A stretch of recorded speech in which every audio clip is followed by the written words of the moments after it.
On est vraiment passé dans une époque où les choses, elles évoluent tellement vite que c'est parfois difficile de trouver du sens à ce qu'on fait. Parfois, LinkedIn, ça peut être assez hypocrite. L'IA va se révéler être un outil absolument formidable au niveau de la productivité. Les photographes qui ont dû passer de l'argentique au numérique ont eu des moments difficiles. Et puis finalement, on en revient toujours à l'adaptabilité. On fait avec notre temps, nos époques, nos tendances et on s'adapte. Bonjour Elsa. Bonjour Nathan. Merci d'être venu sur ce plateau pour faire un podcast, le podcast Icebreaker qu'on a commencé. Ce dont on va parler pendant ce podcast, on va prendre un petit moment tout d'abord pour te présenter. On va aussi prendre un moment pour parler de ton métier, de ce que tu fais, donc tout ce qui est lié à la création et le motion design. On va aussi aborder d'autres thématiques et d'autres sujets comme l'utilisation de l'IA, le fait de trouver aussi de l'inspiration et tout ce qui est lié plus ou moins au milieu entrepreneurial et au freelance que toi qui te correspond et qui te concerne. Avant de commencer, est-ce que tu voudrais te présenter avec tes propres mots, peut-être expliquer qui tu es et ce que tu fais? Oui, avec plaisir. Déjà, merci beaucoup pour l'invitation de ce podcast Icebreaker. Je suis vraiment ravie d'être parmi vous aujourd'hui. Et pour me présenter, donc je m'appelle Elsa Migaud et j'ai évolué dans le secteur créatif depuis un petit moment parce que comme tu l'as bien évoqué, je suis dans la création motion design à mon compte, donc depuis 2017. Et avant, je travaillais comme directrice artistique en tant que créatif, graphiste, 360 et beaucoup de packaging. Okay, voilà un petit peu pour resituer. Ok, c'est génial. Peut-être pour essayer d'avoir une cohérence un peu chronologique, est-ce que, comme tu as pu le voir, quand tu es rentré dans l'école, on est dans une école, on est innove, forcément on forme des étudiants avec un diplôme et des formations. Est-ce que toi, ton secteur d'activité, les diplômes que tu as obtenus, si tu as des diplômes, est-ce qu'ils sont liés avec ce que tu fais actuellement? Est-ce que tu penses que c'est nécessaire d'avoir des diplômes pour faire ce que tu fais actuellement? Alors oui, en fait le parcours, moi j'ai quand même eu la chance de savoir assez tôt ce que je voulais, dans le sens où j'ai toujours été attirée par le côté artistique, le dessin, et puis après la digitalisation a fait son entrée dans la sphère professionnelle. Et du coup j'ai essayé d'adapter mes aspirations aux différents parcours professionnels et d'études. C'est vrai que ça peut être important, même si dans nos métiers de création, de communication, d'audiovisuel, le book reste quand même prépondérant quand on va se présenter aux clients et qu'on va présenter notre travail. Donc je dirais que les deux ont un lien très important et qu'il ne faut pas négliger ni l'un ni l'autre et que c'est quand même un bagage qui peut vous aider dans un secteur qui est aussi, il faut le dire, ultra concurrentiel. Ok. Le diplôme va plus servir de sécurité, un peu de bagage de sac à dos et le book, ça va peut-être plus être la carte, l'aspect un peu plus explorer, un peu justement ce qui va te permettre d'aller chercher une validation ouais, c'est ça. par ses futurs clients, oui, exactement. En fait, le book, ça va être le côté un petit peu plus visuel qui va venir soutenir et concrétiser une collaboration et qui va mettre aussi en confiance soit un employeur, soit des collaborateurs, soit des personnes avec qui vous voulez travailler en équipe. Okay. Et le diplôme vient en arrière-plan et vient aussi en tant que réassurance. C'est-à-dire que vous allez commencer dans le monde du travail avec plus de confiance du fait d'avoir un diplôme, une certification, et puis derrière le futur client ou l'employeur, ça va aussi le rassurer. Mais quoi qu'il arrive, le moment où il faudra présenter le book est vraiment indispensable, et je pense que c'est vraiment le book qui va refléter votre personnalité et qui va faire la différence avec d'autres personnes, avec d'autres concurrents, si c'est le cas d'un poste, par exemple. Oui, carrément. En plus, maintenant, il y a des possibilités d'exercer ces professions sans forcément passer par des cases diplômes. Moi, je sais qu'il y a peut-être même des intervenants qui interviennent aujourd'hui qui n'ont pas eu forcément besoin d'école pour se former, pour avoir toute l'expérience qu'ils ont actuellement. Même avec YouTube, Internet, il y a beaucoup de possibilités pour s'auto-former et du coup avoir l'expérience et le book justement à présenter.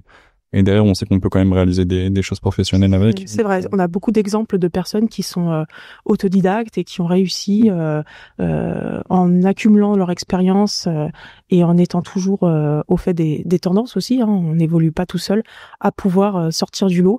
Je dirais quand même que c'est un petit peu plus difficile de se lancer tout seul dans cette grande expérience, mais on a effectivement des cas qui sont tout à fait concrets de personnes qui ont réussi en se lançant tout seul. Ouais. Je pense qu'il faut vraiment, pour se lancer tout seul, il faut peut-être être aussi passionné et aimer réellement ce qu'on fait. Est-ce que d'ailleurs, toi, ce que tu fais, c'est quelque chose qui te passionne? Est-ce que c'est quelque chose que t'as toujours voulu faire? C'était une inspiration plus jeune ou c'est quelque chose qui arrivait plus tard? C'est vrai que c'est quelque chose qui m'a toujours passionnée. On parlait tout à l'heure de l'attrait pour le côté artistique, pour le dessin, de toujours crayonner. Moi, si vous me laissez des feuilles et un papier qui traîne ou qu'il y a un tableau blanc, vous pouvez être sûr qu'il va y avoir un dessin dans la seconde, même si on m'a pas proposé de le faire. C'est vraiment quelque chose qui m'attire tout le temps. Tu dessinais quand tu étais en cours plus jeune? Ah, tout le temps. C'était recouvert de dessins. Bon, d'ailleurs, les professeurs savaient pas si ils devaient sourire ou me faire des remontrances, donc ça y est, j'en garde des souvenirs assez sympathique. Mais oui, pour revenir à ta question, ça fait aussi partie de cette inspiration nécessaire et ça rejoint aussi la passion. C'est-à-dire que je pense que s'il n'y a pas cette passion, même si c'est un grand mot et que ça veut pas toujours, ça reflète pas toujours des qualités positives, la passion, ça va vraiment dans les deux sens. Ça peut vraiment être un moteur très intéressant quand on fait nos métiers, parce que de la passion va naître l'inspiration. En tout cas, moi, c'est comme ça que je fonctionne. Et grâce à cette passion, vous pouvez vraiment produire de la création. C'est deux termes qui peuvent être un peu antinomiques, mais dans nos métiers d'art appliqué, puisqu'on a souvent des commandes, c'est ce qui nous différencie des artistes, on se doit aussi de répondre à un cahier des charges, à des commandes, et cette inspiration-là, cette passion, elle va venir nourrir cette créativité pour répondre aussi au mieux aux commandes qui nous sont faites par les clients. Donc pour moi, oui, c'est un vrai moteur. Le tout, c'est de savoir aussi la doser, parce que comme je disais, le mot passion, il peut avoir ses pour et ses contre, et ses revers. Voilà, on peut vite se laisser embarquer dans, par exemple, une gestion du temps qui va être déséquilibrée, et parce qu'on aime ce qu'on fait, on va pas avoir le temps passé. On peut se rendre compte que au niveau de l'équilibre vie pro vie perso, ça peut poser souci. Donc petit point de vigilance sur ce terme passion à contrôler quand même. Ça va équilibrer un peu tous ces aspects, le fait d'aimer ce qu'on fait, aussi réussir à justement pas être débordé par sa passion, par l'amour de ce qu'on fait, pour regarder justement un peu d'équilibre dans sa vie à côté, personnelle peut-être. Ouais, c'est intéressant. Équilibre vie pro vie perso, hyper important à garder en tête. Ouais. Et en vrai, c'est quelque chose qu'on constate. Je crois en tout cas, c'est qu'il y a peut-être moins en moins de gens qui restent longtemps dans des carrières professionnelles. Est-ce que c'est parce qu'ils sont peut-être plus forcément autant passionnés qu'avant et qui préfèrent justement trouver plus d'équilibre dans leur train de vie personnel à côté? Est-ce que c'est juste peut-être un manque de passion des gens, tu penses, ou je pense qu'on est vraiment passé dans une époque où les choses, elles évoluent tellement vite que c'est parfois difficile de trouver du sens à ce qu'on fait. J'ai l'impression que la quête de sens de nos jours, c'est vraiment ce qui est le plus important, surtout au niveau de la jeune génération. Là où avant, il y a quelques années, il n'y a pas si longtemps de ça, on était plus sur les carrières, on était plus sur garder un boulot un peu plus longtemps parce que c'était synonyme d'avoir réussi. Or là, maintenant, la réussite, elle passe par avoir trouvé, comme on dit dans nos métiers de marketing et de communication, son why, donc son pourquoi. Ouais. Et une fois qu'on a trouvé ça, on a un petit peu plus, on se sent plus aligné. Mais pour être aligné, il faut avoir trouvé sa voie. Or, il y a tellement de possibilités maintenant avec des métiers qui n'existaient pas l'année dernière et qui, dans un an, on dit que les années à venir, 75% des métiers n'existent pas encore aujourd'hui pour les prochaines années. Donc, c'est vraiment des chiffres qui donnent le vertige. Donc, à partir de là, on peut comprendre aussi le fait que certaines personnes se réorientent ou alors deviennent ce qu'on appelle des slashers, donc du terme slash. Donc, le fait de faire plusieurs activités et qui, en plus, ces activités peuvent être très complémentaires. Donc le temps évolue et c'est pas plus mal aussi parce que finalement ce qui revient au centre des problématiques, c'est vraiment le côté adaptabilité, savoir rebondir pour pouvoir être aussi aligné avec ce qu'on aime faire. Donc un vrai challenge de notre époque contemporaine en fait. C'est très intéressant. Ouais. Je pensais pas qu'il y avait 75% des gens qui 75% des métiers, voilà, qui n'existent pas encore pour les 5 ans à venir. Donc c'est juste vertigineux et en fait, des écoles comme Innov ont tout à faire avec les nouveaux métiers. Et en fait, vous êtes préparer le monde de demain finalement. Vous êtes les acteurs en fait du monde de demain, exactement. Ouais. Ok, on a abordé des notions, même un peu déjà du coup.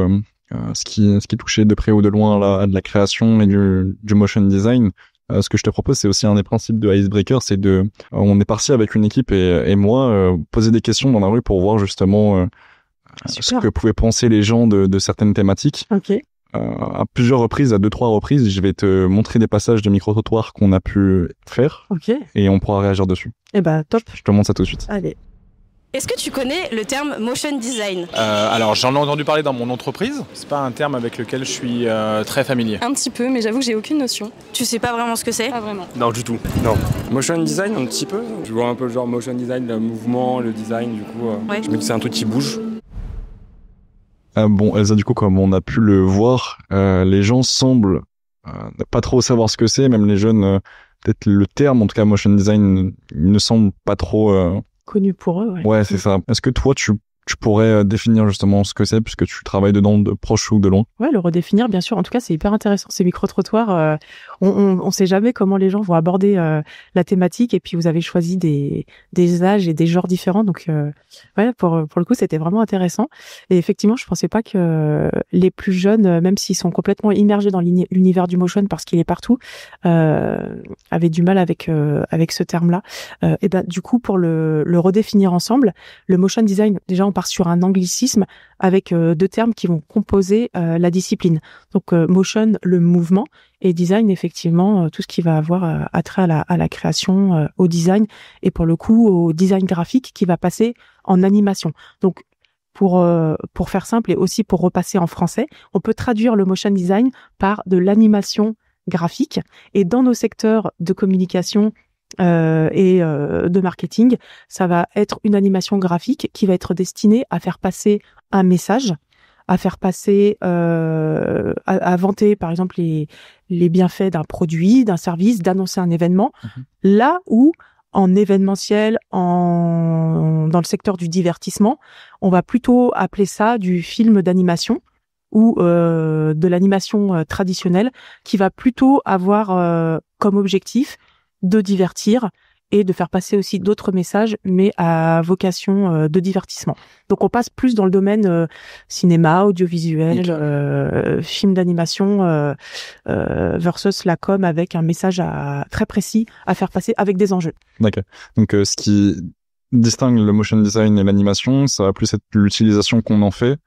De ce que je crois comprendre, peut-être l'animation c'est plus pour le cinéma et le divertissement, et le motion design pour les entreprises et le monde professionnel, c'est ça? Voilà, plus tout ce qui va être film d'animation pour le secteur audiovisuel cinéma, exactement. Okay, d'accord. Et des vidéos motion design qui peuvent prendre d'ailleurs des formats complètement différents. On peut être sur du format ultra court de quelques secondes pour par exemple les stories, pour du social media, et véhiculer des messages sur les réseaux sociaux, et on peut être sur du format très long, voire explicatif, pour, par exemple, ce qui m'arrive souvent, faire des vidéos qu'on appelle des vidéos tutoriels pour apprendre, par exemple, à utiliser tel ou tel produit, ou expliquer pour des collaborateurs comment va se dérouler telle ou telle étape en entreprise, ou comment fonctionne tel ou tel produit. Et ça peut être des vidéos de plusieurs minutes, sachant que dans le motion design, quand on dépasse 1 minute 30, 2 minutes, on est déjà sur un format moyen, okay. Et après 5 minutes, on est carrément sur du format long. Okay, sachant que l'animation, on est sur du traitement qui peut être parfois image par image, mais qui en tout cas demande une attention sur des laps de temps de production très courts. D'accord. Toi, tu disais que aussi le motion design, ça pouvait servir à véhiculer un message, transmettre quelque chose. Mm-hmm. En ça maintenant, surtout avec la communication qui se développe et les réseaux sociaux, il y a beaucoup de manières différentes de véhiculer un message. Pour toi, c'est quoi le véritable point fort du motion design, ce qui va peut-être se distinguer, ce qui va distinguer en tout cas une story avec du motion design, et une story où on voit juste la tête de Jacques qui présente son produit ou quelque chose comme ça. Donc si on avait par exemple à comparer de la captation, vraiment de l'image filmée avec de l'image créée graphiquement. Exactement. Ouais. Ouais, c'est vraiment une bonne question. Là, pour le coup, ça va vraiment être sur le point de notre cible, de notre audience, à qui on veut parler. et ce qu'on veut faire passer, avec le ton à insuffler.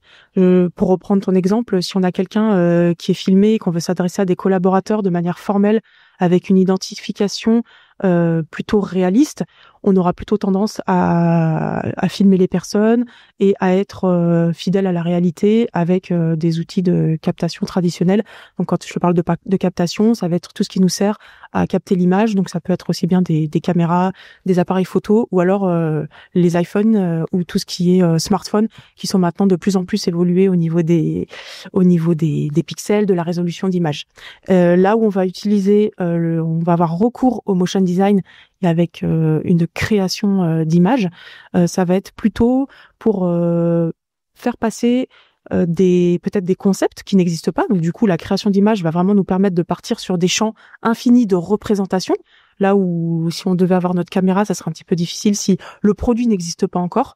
Et le deuxième point, ça sera plutôt sur l'émotionnel, le fait d'avoir une représentation graphique qui soit par exemple sur du stop motion ou sur de l'animation traditionnelle. On véhiculera pas la même émotion que si on filme quelqu'un. En tout cas, au niveau de la sensibilité, on aura une approche complètement différente. Donc, je dirais que c'est vraiment au niveau de ces deux aspects, le côté cible, le côté moyen, est-ce que le produit ou le service existe déjà, et le côté émotion à faire passer. Ok, du coup, si je comprends bien, il y a plusieurs avantages à l'utilisation du motion design. Est-ce que il y a aussi différents types et formats de motion design, différents exemples de motion design? Effectivement, oui, selon les clients et le message à faire passer, comme on vient de l'évoquer, ça peut être intéressant d'utiliser tel ou tel type de représentation d'animation. Et ça, le motion design nous permet vraiment d'avoir tout un panel de styles graphiques différents. C'est pour ça aussi que quand le client vous parle d'avoir recours au motion design, c'est vraiment important de bien éclaircir avec lui ses besoins, sachant qu'il peut y avoir vraiment beaucoup de choses à faire et que les gens se spécialisent dans des types de motion différents. Pour vous donner des exemples, moi je suis spécialisée en animation 2D, c'est-à-dire qu'on va avoir une représentation sur les 2 dimensions, on va pas avoir du volume et de la modélisation, qui va plutôt être pour le motion design 3D, et on peut en plus dans la 2D avoir des sous-catégories, c'est-à-dire avoir du motion du 2D en stop motion, donc avoir des images qui vont être saccadées pour avoir un rendu un peu plus brut, authentique, basé sur de la photo. Le stop motion lui-même, pour avoir des sous-catégories, ça peut être du paper cut. Ouais. Donc en anglais, c'est papier découpé, où on peut avoir soit des personnages, soit un décor qui va évoluer avec cet effet papier découpé. Ça peut être du stop motion en pâte à modeler. Okay. Donc on connaît tous des exemples avec des films d'animation. Donc là, c'est intéressant aussi de faire le parallèle entre film d'animation et motion design, parce que tout est lié finalement, et que beaucoup de choses du film d'animation ont été empruntées à la communication, marketing, motion design, et ça peut être aussi inspiré à l'inverse. Donc il y a vraiment des passerelles entre les métiers, et là on se rend vraiment compte que selon le message, on peut partir sur des choses très différentes. Après, si on revient sur nos métiers de communicants, et ce qui va vous concerner tout particulièrement en tant qu'école de communication à Innov, c'est de savoir où commencent et où s'arrêtent nos compétences dans l'intérêt aussi du client, c'est-à-dire si lui il a une idée en tête, de savoir ce qu'on peut être capable de produire. Si on est raccord avec sa demande, c'est top. Par contre, si on n'est pas expert dans tel ou tel domaine, ça peut être hyper intéressant justement de monter une équipe et puis de faire travailler d'autres personnes pour justement que le motion design puisse être fidèle aux attentes et avoir un univers créatif soit qui corresponde à un type de représentation, soit par exemple qu'il y ait des complémentarités. C'est ce qu'on appelle le mix média. Dans un motion design, il peut très bien avoir de la 2D, de la 3D, un côté un peu sketchy, fait à la main. Et ça, du coup, au niveau créa, c'est vraiment l'éclate, et on se démarque justement par ces représentations qu'on n'a pas trop l'habitude de voir. Donc si, entre autres, tu as une spécialisation dans le motion design, parce qu'il y a plusieurs catégories et plusieurs, en tout cas, il y a plusieurs déclinaisons à l'intérieur du motion design.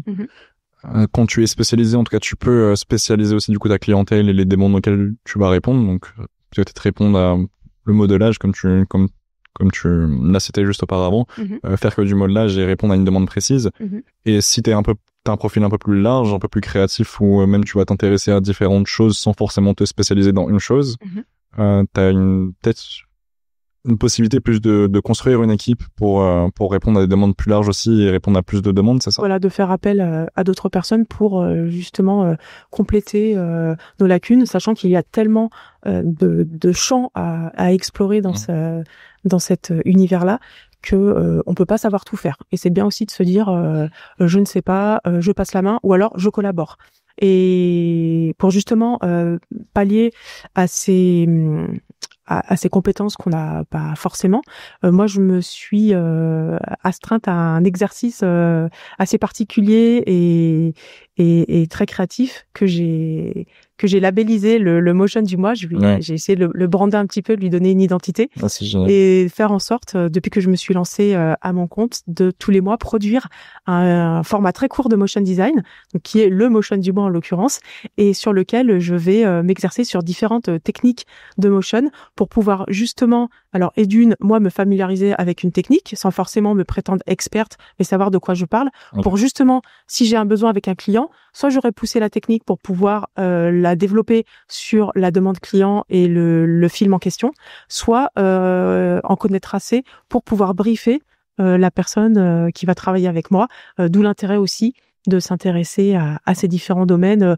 pour pouvoir en parler, trouver le bon vocabulaire. Par exemple, on parlait de stop motion, il y a un vocabulaire spécifique, il y a un process spécifique, on va pouvoir se familiariser pour pouvoir mieux en parler et pour pouvoir justement mieux travailler avec ses collaborateurs ou ses clients. Okay. Donc hyper sympa comme aventure. Bon, tu ne connais aucun terme, aucune spécificité au motion design.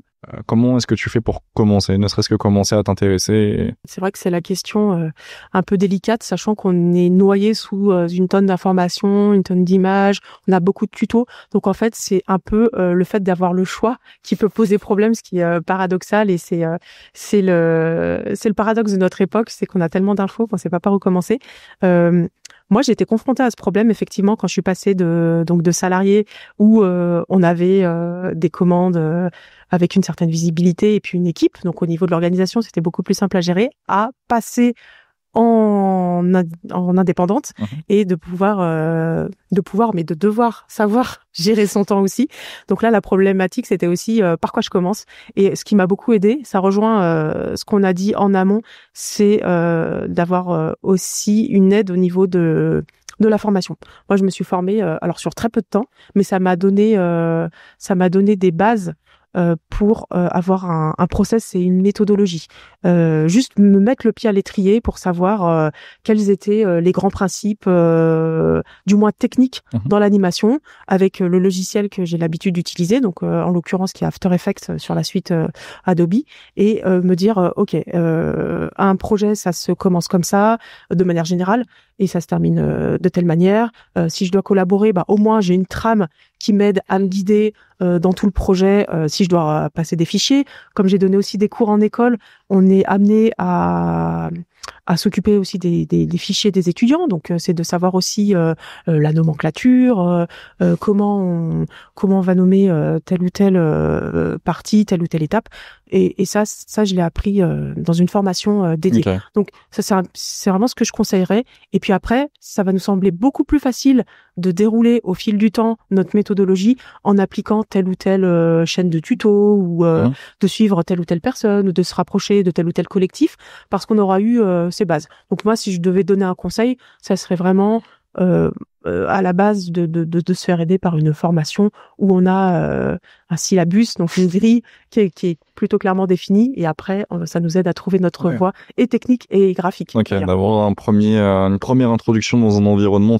finalement d'être proche en tout cas d'un. Ok, d'accord. Ouais. Et même suite à l'académie, justement, suite à l'approche académique, on a, moi en tout cas de mes connaissances, puisque je suis encore en alternance, les personnes qui souhaitent finir leur diplôme, il y a pas mal de gens qui après envisagent potentiellement de se lancer en freelance, ou justement de commencer une activité plus seule, de manière autonome. Est-ce que tu conseillerais ou est-ce que tu penses que c'est une bonne idée justement de se lancer après une formation, après une école, ou est-ce qu'il faudrait peut-être aussi envisager, parce que moi je pense que de mon côté, c'est peut-être mieux d'avoir une expérience professionnelle dans une entreprise, justement, ça permettrait d'avoir un environnement, tu sais, pour découvrir des notions, des spécificités auxquelles t'es pas encore forcément à l'aise ou même que t'aurais pas forcément connaissance. Est-ce que tu penses que c'est intéressant d'avoir une expérience justement professionnelle avant de se lancer de manière autonome, puisque toi t'es en freelance actuellement. Donc il me semble que t'as eu une carrière aussi en tant que directrice artistique. Donc je pense que t'es un peu la meilleure placée pour parler de ça. Tout à fait. Moi, je suis passée par la case donc salariat, où je faisais partie d'une équipe et j'évoluais en tant que directrice artistique junior, puis senior, parce que je suis restée presque 10 ans dans cette agence de publicité de communication qui était spécialisée en packaging. Et c'est vrai que cette longévité, elle m'a beaucoup appris. Alors, c'est vrai que maintenant, 10 ans, ça paraît très très long, surtout dans nos métiers de la com. Mais ne serait-ce que rester quelques mois ou 1 ou 2 ans, ça permet déjà, comme tu le dis très bien Nathan, d'avoir ce vocabulaire en tête. On utilise beaucoup d'anglicismes, on a notre jargon, et c'est normal, dans tous les métiers, on a notre jargon. Ça nous permet de nous sentir un petit peu plus à l'aise, même si c'est pas indispensable, c'est vrai. Et en utilisant aussi d'avoir recours aux formations, comme ce qu'on disait aussi juste avant, ça peut être un moyen aussi de se lancer dans le bain sans forcément passer par la case agence ou expérience professionnelle. Mais je dirais que c'est un gain de temps. Paradoxalement, on peut se dire qu'on va y passer du temps alors qu'on a très envie de se mettre à notre compte.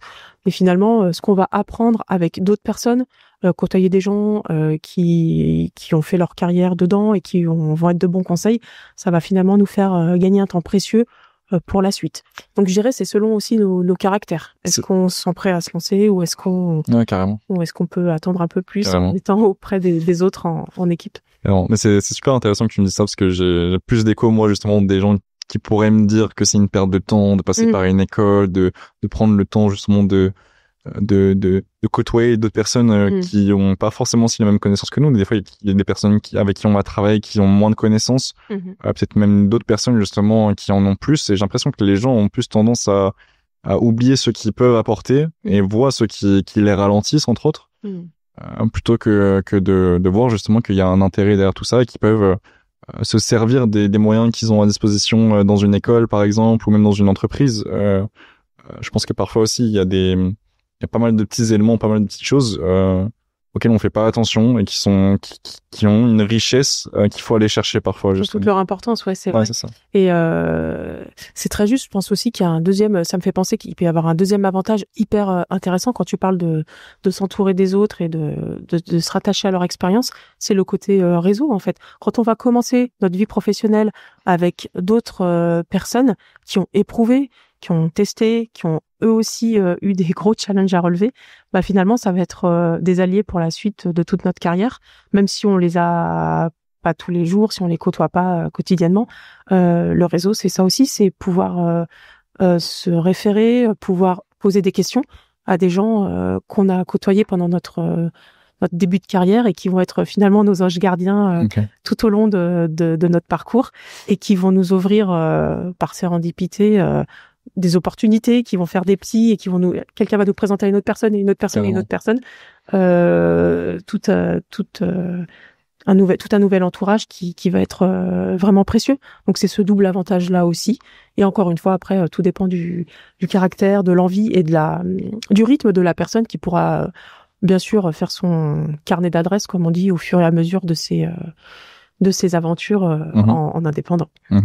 Ok, j'ai une question. Là, ça me fait penser à quelque chose. Je pense que tout le monde a plus ou moins connaissance de l'importance de se faire un réseau maintenant, surtout en 2025. C'est un sujet qui revient assez en avant, même avec des nouvelles plateformes comme LinkedIn, par exemple. Je sais que tu aimes particulièrement LinkedIn. Est-ce que tu penses qu'il faut cibler son réseau et entre guillemets trier aussi en fonction des affinités qu'on peut avoir avec quelqu'un de travailler ou non, ou justement ouvrir son réseau à un maximum de personnes quitte à parfois faire un peu semblant? Parce que moi je sais que c'est un écho que j'ai, c'est que parfois LinkedIn ça peut être assez hypocrite, ou même dans les entreprises il peut avoir un environnement assez hypocrite.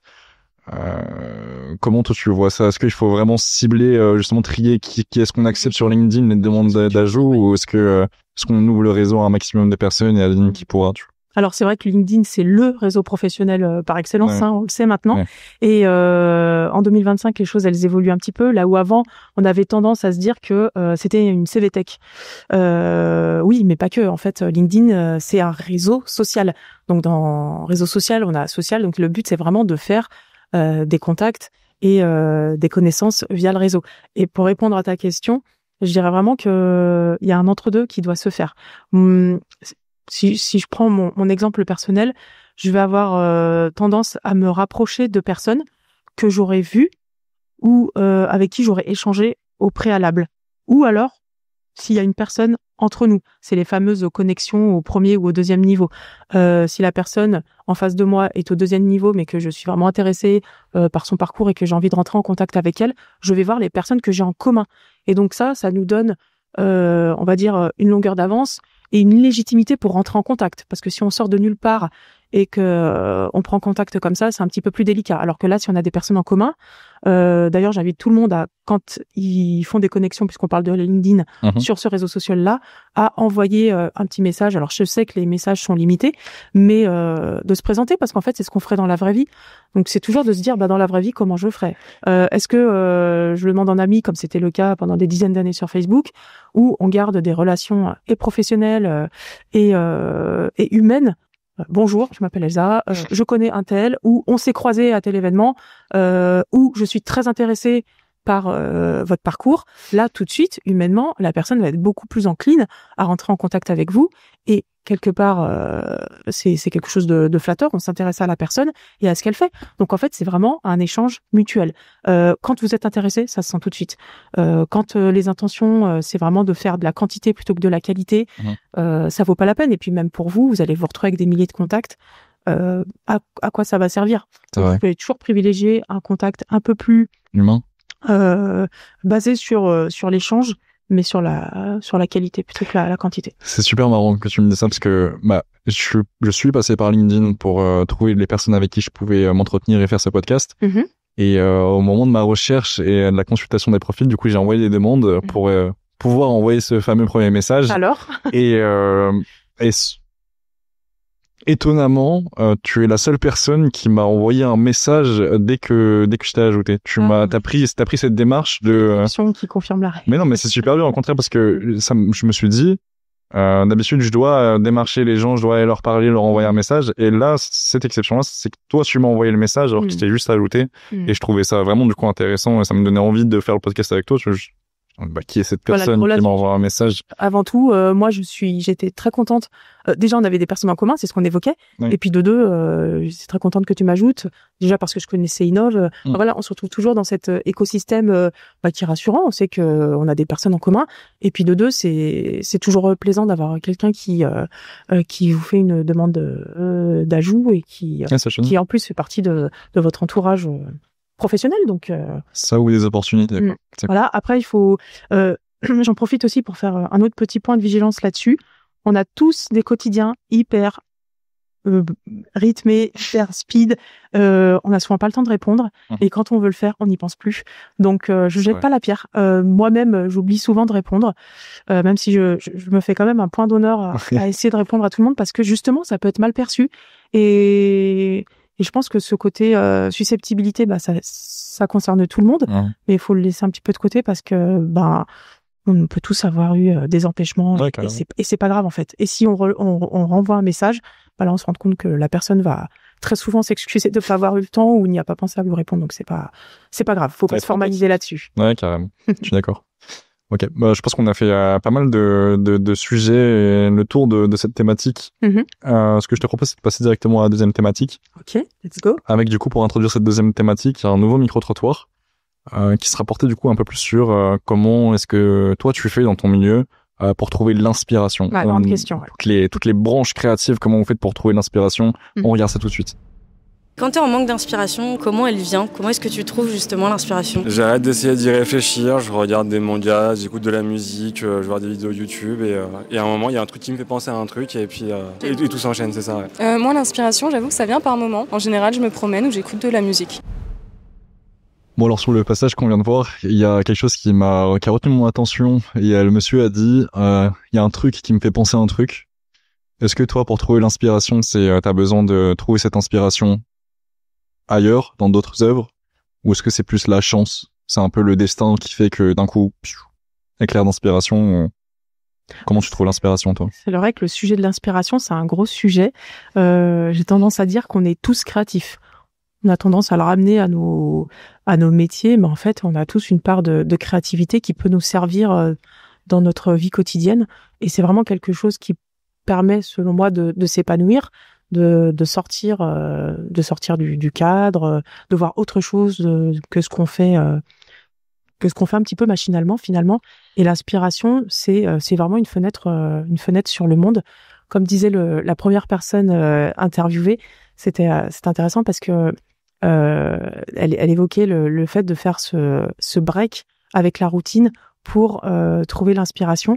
Et c'est vrai que pour revenir sur nos métiers de communicants, de personnes qui vont produire des films, de l'animation, de la vidéo, c'est vraiment en sortant de ce qu'on a l'habitude de voir que l'inspiration va naître finalement, d'où l'intérêt de pas avoir peur d'aller vers des choses qui sont inconnues, alors qui nous réconfortent aussi. Il parlait dans l'interview des mangas de choses qu'il aime bien faire, mais aussi de sortir de sa zone de confort. Je pense que ça peut être intéressant pour l'inspiration parce que ça va vraiment nous ouvrir les chakras, en fait. Ça va nous ouvrir sur un tout autre monde.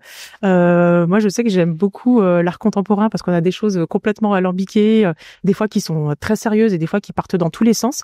Et des fois, on a cette petite étincelle qui va nous dire « Ah, mais sur mon projet, ça va être carrément génial d'utiliser ou telle couleur, ou ce dégradé, ou ce terme, ou cette citation. » Enfin, vraiment, c'est dans le fait que ça peut vraiment partir ailleurs. Ça peut nous ramener, justement, ça peut nous recentrer. Donc, c'est encore ce paradoxe entre on sort des cadres pour mieux y rentrer et répondre à notre demande, puisqu'on le disait, dans nos métiers, on répond à un cahier des charges qui est très, très précis. Donc je conseille vraiment vivement à chacun d'aller trouver l'inspiration là où il ne l'attend pas, et surtout à sortir, parce qu'on est tellement dans cette sphère, dans cette bulle du digital, que finalement sortir des écrans, aller voir une expo, aller faire une promenade, là c'est le printemps, aller respirer l'air frais, être au contact de la nature. Finalement, c'est souvent là où le fait de marcher aussi, c'est souvent là où l'inspiration va naître. Et ça a été prouvé aussi que l'exercice, le fait de se déplacer aussi au niveau du cerveau, ça fait plein de choses super sympas. Et qu'une fois qu'on se retrouve devant notre écran, là pour le coup, les idées vont apparaître beaucoup plus vite. Ok, donc sortir un peu de sa routine. Ah, sortir de sa routine, ouais. Sortir tout court. Ouais. Okay. Okay. Et peut-être aussi de trouver de l'inspiration dans des choses finalement qui sont pas proches de notre secteur d'activité. Oui, exactement, ouais. Moi, je sais que je faisais de la musique auparavant. J'écrivais, je chantais, j'avais besoin d'écrire mes textes, de trouver un peu d'inspiration, de trouver des idées un peu originales. Tu faisais quoi comme musique? Plus, je suis un jeune forcément, donc je faisais un peu plus de rap. Rap chanté. Dans ce sens-là, et j'écrivais mes propres paroles. J'aimais bien cet aspect créatif justement où il fallait trouver un peu l'instrumental original, les paroles un peu originales. Et je sais que sens contraire, trouver l'inspiration dans l'environnement de la musique, c'est quelque chose qui m'éloignait plus de la créativité, dans le sens où je sais que si j'avais besoin ou envie d'écrire, le fait d'écouter la musique, d'écouter d'autres artistes, j'avais peur de trop copier, de trop plagier. Ouais, c'est ça, plagier. De trop teinter sur leur travail, quoi, de trop faire ce qu'ils font. Oui, est-ce que cet aspect de plagiat, c'est de recopier ce que les autres font, c'est quelque chose qui peut être peut-être un peu vif, problématique. Ouais, c'est vrai que quand on s'inspire, on a toujours très peur de faire comme l'autre et de pas être créatif aussi. C'est ce qu'on peut nous reprocher, c'est tout à fait entendable. Par contre, il faut bien garder en tête que on évolue dans un monde de tendances avec des choses qui sont dans l'air du temps. Donc c'est normal aussi qu'il y ait des choses qui se ressemblent et même parfois qui sont extrêmement ressemblantes, alors que les personnes qui sont les auteurs ou autrices de ces œuvres-là ne se sont jamais côtoyées, n'ont jamais vu les réalisations ni de l'un ni de l'autre. Donc ça c'est aussi normal, hein, et c'est normal de dire qu'on évolue dans des tendances du moment et l'inspiration aussi permet d'aller un petit peu en dehors de ça. Et pour te répondre sur le fait de sortir de son champ de compétences, hein, parce que c'est ce que tu évoquais avec la partie musique. Moi, si on revient sur la partie motion design, j'étais vraiment plus attirée par des réseaux qui n'avaient rien à voir avec le motion design pur. Génial. Et je t'intéressais à quoi, par exemple? Eh bien, par exemple, je pouvais côtoyer des réseaux d'entrepreneurs où on va aller plutôt aborder des questions entrepreneuriales sur comment on démarre bien, quelles sont les choses à mettre en place, donc des choses plutôt pratico-pratiques, sans être dans la technicité d'un logiciel ou sur la création pure. Donc, il y avait ces parties-là, et puis il y avait aussi des réseaux sur le développement personnel. Quand on parle de se mettre à son compte, c'est toute une aventure de savoir gérer son temps, son stress. Donc c'est des choses aussi qui m'ont apporté. Et l'autre énorme point positif, c'est qu'en fait vous allez côtoyer des gens qui sont pas du tout dans votre secteur pour globaliser concurrentiel. Donc c'est des gens potentiellement qui vont avoir besoin de vos services pour les mettre en forme. Quelqu'un que je vais rencontrer à un réseau qui me parle de son produit mais qui sait pas comment le mettre en forme, bah c'est l'occasion aussi parfaite de joindre l'utile à l'agréable en apprenant des nouvelles choses durant ce temps-là, et aussi de pouvoir collaborer. Donc c'est vraiment tout bénef, quoi. Ça, du coup, ça rebondit parfaitement sur l'intérêt en plus d'avoir un réseau, même si pour la création, la créativité, ça permet de développer ses idées. Moi aussi, je sais que la musique, une des raisons pour laquelle j'ai arrêté, justement, c'est que je vivais dans un environnement où j'étais proche avec des amis, on pouvait faire de la musique assez régulièrement, et j'ai eu un déménagement. Du coup, j'avais plus accès à ce contact, à ce carnet d'adresses, et j'étais seul dans ce milieu créatif, et j'ai arrêté parce que je trouvais plus d'idées, j'avais plus forcément même l'envie de prendre du temps d'écrire, alors que quand on est avec des proches, quand on est avec des amis, il y a une personne qui va nous rappeler un moment, qui va nous donner une idée. Même pour la communication et le marketing, le fait de travailler avec différentes personnes, tout de suite, je peux avoir une simple discussion, rigoler de quelque chose, et tout de suite, ça devient une idée, une opportunité, même en communiquant, d'utiliser une simple discussion pour faire de la communication finalement. Tout à fait. On rejoint aussi ce qu'on disait sur le côté réseau de connaissances. Si tu changes d'environnement, que tu déménages dans un lieu que tu connais pas du tout, le fait d'avoir construit ton réseau de manière digitale, t'es plus proche des personnes géographiquement, mais tu peux les contacter parce que tu auras fait l'effort aussi de construire tout ton entourage ici que tu pourras retrouver en ligne en quelque sorte. Donc c'est aussi hyper c'est un avantage important d'y penser en amont, et c'est aussi le côté des étudiants qui ont peur, parce que c'est vrai que c'est difficile d'aller vers l'autre quand on commence et qu'on n'a pas encore commencé dans la vie professionnelle, mais le fait de se constituer un réseau avant même d'avoir son premier emploi, eh ben ça va vous faciliter les démarches, et pour ce premier emploi et pour la suite aussi, pour de futures opportunités. Donc pour ça, c'est pas évident, mais il faut mettre parfois sa timidité de côté et penser à élargir cette sphère. Est-ce que pour les jeunes justement qui souhaiteraient intégrer le monde professionnel, moi je trouve que je me considère encore en tant que jeune parce que j'ai 20 ans seulement. Comment est-ce qu'on fait pour aller parler à des personnes qui ont l'expérience, qui peuvent nous apporter des choses? Ça peut être parfois un peu dérangeant ou peut-être limitant ou difficile en tout cas, d'aller parler à des gens et contacter des gens qui ont plus d'expérience que nous, et on pourrait se dire qu'ils n'ont pas de temps à nous accorder ou même d'envie de nous parler. Est-ce qu'on doit faire abstraction de tout ça et juste aller parler à ces gens-là, ou comment on fait, quoi? Alors, c'est pas donné à tout le monde. On parlait tout à l'heure de timidité. On n'a pas tous on n'est pas tous prêts à pouvoir parler à quelqu'un comme ça. Même une fois qu'on a son expérience, tout ça, ça peut être très difficile pour les gens d'aller au contact d'autres personnes. Et c'est tout à fait normal. En fait, ce que moi je compte énormément sur la notion de mentoring, d'ange gardien. J'aime bien donner ce petit nom à des contacts très précieux qui m'accompagnent depuis le début et qui ont toujours été là, ne serait-ce que pour des messages réconfortants, pour qu'on parte ensemble faire du networking, un petit like, ça peut vraiment prendre différentes formes, mais des gens qui sont là pour vous et qui suivent votre évolution. Donc c'est vraiment ce que je conseillerais aussi aux étudiants et aux personnes qui se lancent, c'est d'y aller avec votre binôme, votre petit ange gardien. Ça va être toujours plus facile d'y aller à deux, ne serait-ce que pour aller aborder d'autres personnes et élargir le fameux cercle dont on parlait tout à l'heure. Donc ne pas rester seul et de faire aussi ce lien au niveau numérique, au niveau digital, des personnes qui sont dans votre cercle de contact. Tiens, j'ai vu que tu étais dans la même école ou que tu avais fait le même parcours que un confrère à moi. Il y a tel événement, est-ce que ça dit qu'on y aille ensemble ou est-ce qu'on peut rentrer en contact? Ça vous donne un premier pied d'appui pour pouvoir faire le lien et petit à petit, en fait, ça va être un exercice qui va se révéler plus facile avec le temps. Okay. Parce que le fait de faire, c'est bien connu, ça fait tomber les barrières, on se sent plus à l'aise et on se rend compte qu'en fait, finalement, les gens sont pas si méchants que ça, voire très sympa. Là, on est à Lyon pour resituer dans un écosystème qui est quand même très bienveillant, surtout dans nos secteurs d'activité. Il y a d'autres secteurs, c'est un peu plus différent et c'est normal, les codes sont pas les mêmes, mais dans nos métiers, ça marche beaucoup sur la recommandation.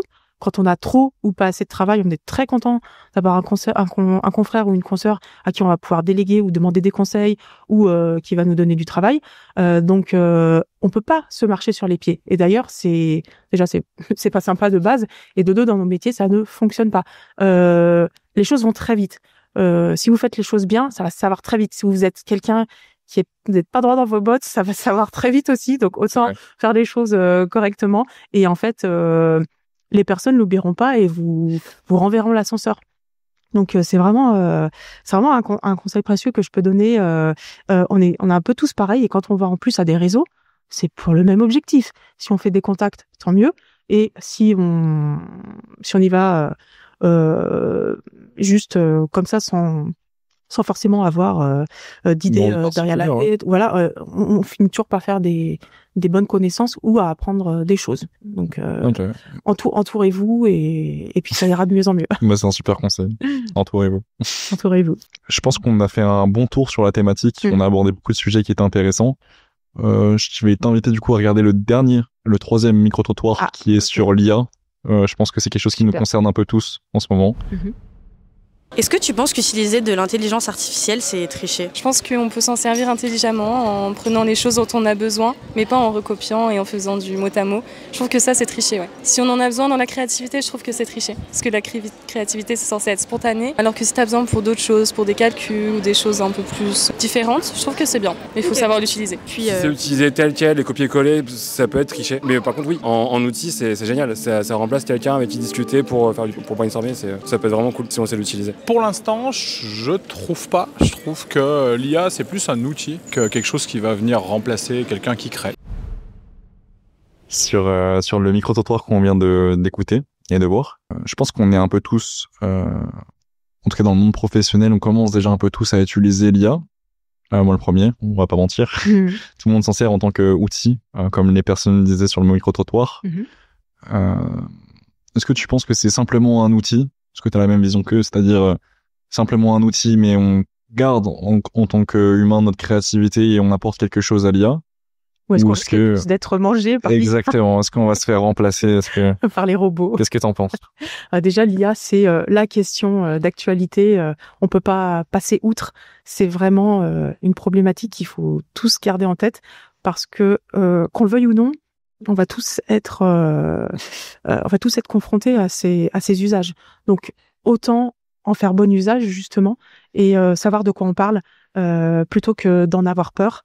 J'ai tendance à toujours approcher ce sujet-là de la révolution numérique qu'on a eue les dernières années où beaucoup de personnes avaient peur, donc c'est normal, étaient réfractaires par le monde du web et d'internet. Et puis finalement, maintenant, on se rend compte qu'on peut même plus envoyer ses dossiers administratifs si on n'a pas d'adresse mail, si on n'est pas affilié à des profils digitalisés. Donc, on pourra pas s'en passer. Je pense que c'est un peu le même type de révolution, tout comme la photo, puisqu'on est dans le domaine créatif. Les photographes qui ont dû passer de l'argentique au numérique ont eu des moments difficiles. Et puis finalement, on en revient toujours à l'adaptabilité. On fait avec notre temps, nos époques, nos tendances, et on s'adapte. Et là, pour le coup, l'IA va se révéler être un outil, s'il est bien utilisé, absolument formidable au niveau de la productivité, quelque chose de vraiment bénéfique. C'est vrai. T'as commencé toi un peu à te former sur l'IA ou... Oui, alors j'ai commencé à me former sur l'IA. Faut bien distinguer, avant de rentrer dans le sujet, deux points quand même. On a l'IA au global, qui est quelque chose qui existe depuis plusieurs dizaines d'années dans nos vies, mais qui sont intégrés à des outils. Donc, on n'a pas eu tendance à trop s'en rendre compte, que ce soit les chatbots ou notre GPS, plein de choses intégrées dans notre gestion du quotidien. Et l'IA qu'on appelle générative, et qui est un petit peu la partie de l'iceberg que maintenant tout le monde voit depuis très peu de temps, finalement à l'échelle des évolutions techniques, et qui a révolutionné nos usages et notre quotidien. Et là, pour le coup, on parle d'IA générative. Donc les outils les plus communs, donc ChatGPT, que tout le monde connaît, et puis l'IA générative, l'intelligence artificielle générative d'images, donc de visuels. Et là, pour le coup, on a aussi assisté à quelque chose d'absolument incroyable au niveau de la richesse et de la diversité et de la rapidité, en fait, de la techno qui évolue à toute vitesse, qui est vraiment hallucinant. Moi, je me suis formée sur Midjourney, donc qui est un générateur d'images basé sur du prompt, donc le prompt, PROMPT, encore un langage un peu technique, qui c'est le fait d'écrire ce qu'on veut que l'image comme image finale, ce qu'on veut générer en résultat final. Et c'est assez récent cette formation. Je savais là aussi, je rejoins ce qu'on a fait, ça fait sens par rapport à nos précédents chapitres. Je savais pas par où commencer et ça m'intéressait. Et comme je disais, on peut pas s'en passer de ce sujet-là. Je savais pas par où commencer, donc j'ai fait une petite formation, mais qui s'est révélée très riche en densité et en infos. C'est une personne experte dans le sujet, qui est directrice artistique depuis plus de 20 ans, qui s'est auto-formée, là pour le coup en autodidacte, parce que les formations n'existaient tout simplement pas, tellement le sujet est nouveau. Donc c'est Nathalie Dupuis, qui a vraiment une étiquette d'exploratrice. C'est joli ce terme, mais ça veut vraiment dire ce que ça veut dire. C'est que quand nous, on est partis en vacances en 2023, l'été 2023, elle a vraiment fait un travail d'exploration et de démystification, parce qu'on connaissait rien sur l'IA. Et on a fait même un magazine, et maintenant forme des gens sur l'IA générative et d'autres aspects. Moi, pour la mise en application dans mon quotidien de créative, pour reprendre le micro-trottoir, effectivement, on n'est pas sur de la triche, mais au contraire sur du gain de temps, qui va nous permettre de nous dégager des créneaux pour être justement sur notre spécialité, notre cœur de métier, la création. Donc là où l'IA va techniquement passer du temps à générer, et ben nous, ce temps-là, ça va être pour la matière grise, pour le conseil, pour la créa pure et dure. Et en fait, c'est tout à notre avantage de bien le maîtriser. Et le point très très très important par rapport à cette technologie, je pense que c'est vraiment de savoir comment bien s'en servir pour commencer avec des bases saines. Et là où Nathalie justement a insisté, c'est que dès le début de la formation, les points éthiques et responsabilité, c'est-à-dire tout ce qui va concerner notre empreinte carbone, qu'est-ce qu'un clic va générer avec des exemples précis, des allers-retours en avion par rapport à l'empreinte carbone, ou alors vous générez une image, ça va correspondre à un chargement de batterie de téléphone. Voilà, vraiment des exemples concrets pour que on génère une image en pleine conscience et qu'on soit pas sur une démesure au niveau de l'utilisation. Donc ça, je pense que c'est quelque chose de très important. Et puis le point de l'éthique, qu'on ne se retrouve pas tout le temps avec soit des biais de genre, des biais de représentation diverses et variées, avec toujours les mêmes typologies de personnes. On n'a qu'à voir quand on va sur les banques images, on a souvent des personnes très stéréotypées, type caucasien, pas de défaut, la policée.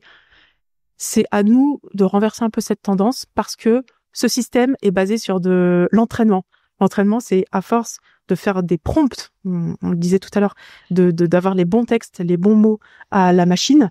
On va faire du machine learning et la machine va avoir les bons outils pour utiliser, pour être entraînée de sorte à nous générer des images qui vont correspondre plus à la réalité et du coup éviter les biais de genre, les biais divers et variés et être plus inclusif. Et ça, je pense que c'est vraiment une mission qu'on doit se donner aussi dans nos métiers, c'est de respecter la diversité à laquelle on est tous confrontés et faire en sorte que demain, si on doit faire une recherche d'emploi, ce soit pas juste proposé soit tel type de profil, soit tel genre de personnes, soit que des garçons, soit que des filles, mais que ce soit équilibré. Et ça, c'est en entraînant la machine avec les bonnes bases qu'on pourra y arriver. Donc, c'est vraiment un challenge qui est donné à tous et d'autant plus à vous, la nouvelle génération. Donc, let's go là-dessus. Formation à fond. Ouais, okay. Ouais, c'est génial. En plus, pour le coup, on est dans une école où on a commencé à introduire l'IA. Moi, je sais que c'est quelque chose qui m'avait fait m'intéresser à cette école particulièrement. C'était qu'ils introduisaient déjà de l'IA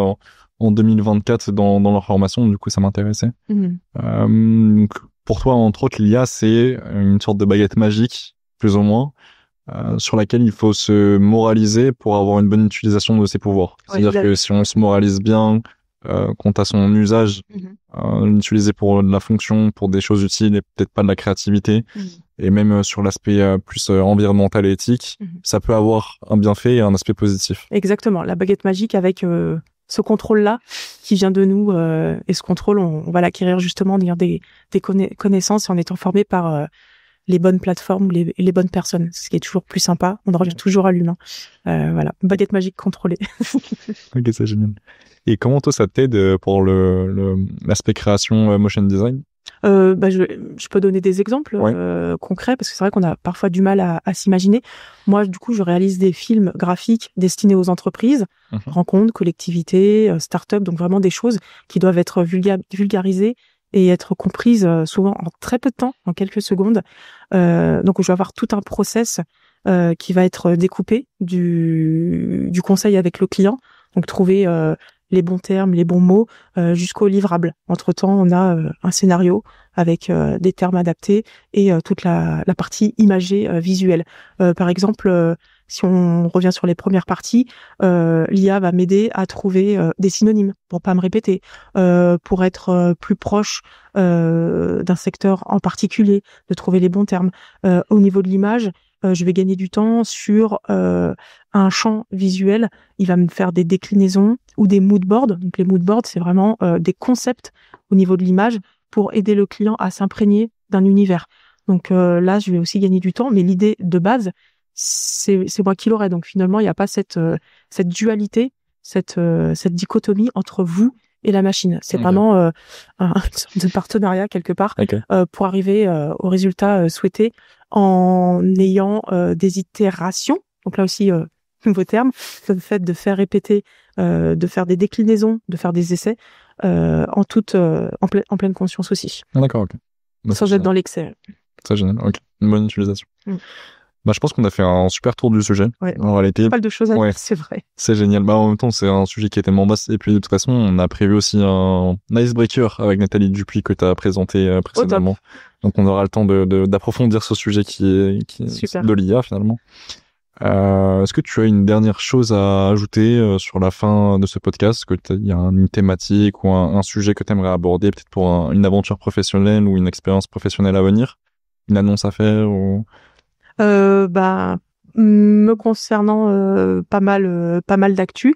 On en a pas trop parlé, mais j'ai fait beaucoup d'interventions en école par rapport à ma profession, ma discipline dans le motion design, aussi bien sur la partie en amont créative que sur la partie très technique sur le logiciel. Et c'est vrai que ces cours, par manque de temps malheureusement, j'en fais un petit peu moins. Je suis plus sur des formats comme celui-ci dans les écoles aussi. On reste auprès des jeunes dans les écoles. Donc il y en a d'autres qui sont prévus.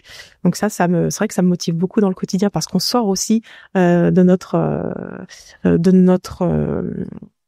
configuration, l'ordinateur, les micros, tout ça. On sort de notre salle de travail pour aller à la rencontre d'autres personnes. Toujours l'émotion du mois. Donc vous pouvez rester connecté, voilà, à suivre pour les nouvelles techniques, tout ça, notamment avec des animations qu'on appelle procédurales.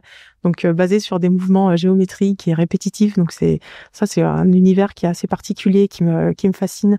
Donc je travaille en ce moment là-dessus et sur autre chose qu'After Effects aussi, c'est pas mal. Okay. Et puis l'IA toujours en exploration de manière raisonnée avec pas mal de nouveaux événements à venir dont celui que tu as évoqué. Donc j'ai vraiment hâte de le découvrir. Et pour revenir sur des choses plus globales, reprendre ce qu'on a dit sur le fait de pas être isolé et de pas hésiter à s'entourer. Ça, c'est le meilleur conseil. Sortir de la solitude de l'entrepreneur si vous voulez si vous voulez vous lancer, ou même si vous êtes en équipe et en salariat, d'ouvrir le champ des possibles. En restant accompagné, en vous entourant. Un joli long mot de fin, c'est génial. Voilà. Pour un bon podcast. Et merci beaucoup, Elsa. Merci, Nathan. Merci d'avoir. C'était vraiment très chouette. On a abordé plein de thèmes et on n'a pas vu le temps passer. Exactement. Avec plaisir et en espérant te revoir un de ces quatre. Avec plaisir. Merci, Nathan. Merci beaucoup.